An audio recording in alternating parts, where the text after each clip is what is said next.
This video is going to cover much of the same material as our second technical update, but we thought it might be interesting for you to see it all together on screen. We actually produced this a couple of months ago, quick and dirty, by green screening a couple of sword fighters against the video game backdrop, so it won't win any style awards. It's more of a visualization demo for internal consumption. We're opening the kimono for you. No fair making fun of us.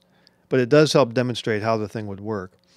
The controller's in your hands, and you swing it like a sword or poleaxe or whatever. The widgets on the screen just help you keep track of what to do when. There are a bunch of different ways to stand. These are named stances in the system we're using. Depending on how you're standing, different angles of attack may or may not be available. The attack star tells you that. If the other guy attacks you, the parry bar tells you how best to defend yourself. There's a lot to remember in the way of stances, attacks, and parries. You learn those things from trainers over the course of the game. When you get to the end of a fight, there are some options. No points for guessing what these icons mean. In spring, the male of the species shows off his gorgeous plumage. Oh wait, wrong script. These guys are going to go through a fight to show you how the interface works. They're jockeying for position. Red's in Iron Gate, so the Iron Gate icon highlights. The other stance icons all stay hot. Red's stance here is called Boar's Tooth because it's a belly ripper. The Fool is an invitation for Blue to attack the head. In left rear posta di Donna, Red is wound up like a baseball slugger. Red goes back into Iron Gate. The attack star changes to remind Red that there are only two possible angles of attack he can use from that position, plus a direct thrust, which is the target in the middle of the little man's body. On the other hand, posta di Donna is flexible, aggressive, and capable of attacking from any direction. Blue likes it too, so Red goes into Iron Gate, which is good for defense. Blue attacks. This turns on a new set of defensive options for Red. The game goes into tachypsychia, from the Greek for time can't keep up with your awesomeness. After parrying the blow, Red cuts down into Blue's hands and kills him. There's a lot of different moves and counter moves to keep track of. That's where the trainer interface comes in handy. It's kind of like your own personal Wikipedia of ass-kickery, organized around all of the trainers your character has ever learned from.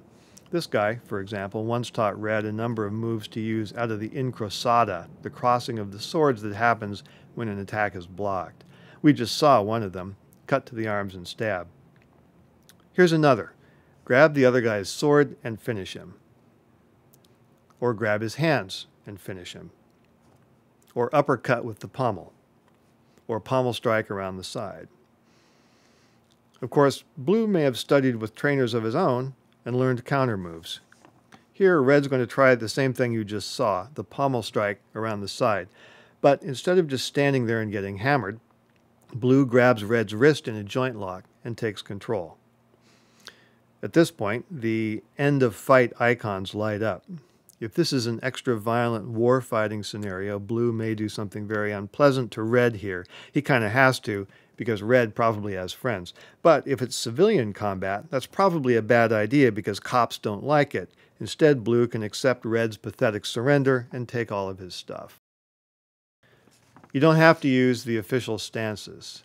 If the physics engine can't figure out what you're doing, it'll just track your movements. Your character begins to stand and move around intuitively, or, as we say in the martial arts world, like an asshole. Because here, as in real-world combat, just making it up as you go gets you dead. Here, Red is holding out his hands in the classic scared little kid position and doing twirly stuff that he probably saw in a crap Hollywood movie. One of the trainers comes back like creepy dead Obi-Wan when he mumbles in Luke's brain and offers up some helpful advice. If Blue isn't a total dumbass, he will just hit Red on the hands, allowing him to deal a death blow, or just humiliate Red. Everything you've seen here is just a crude approximation of an early 15th century Italian system written down by one Fiore dei Liberi. We don't claim to be the world's greatest experts on that or on any other one fighting system. This is not a world domination conspiracy. If we can come up with the combination of hardware and software tools that we need to implement Fiore, then someone else can use those tools to do a better job of it later. And other people can go on to implement all kinds of other historical fighting systems.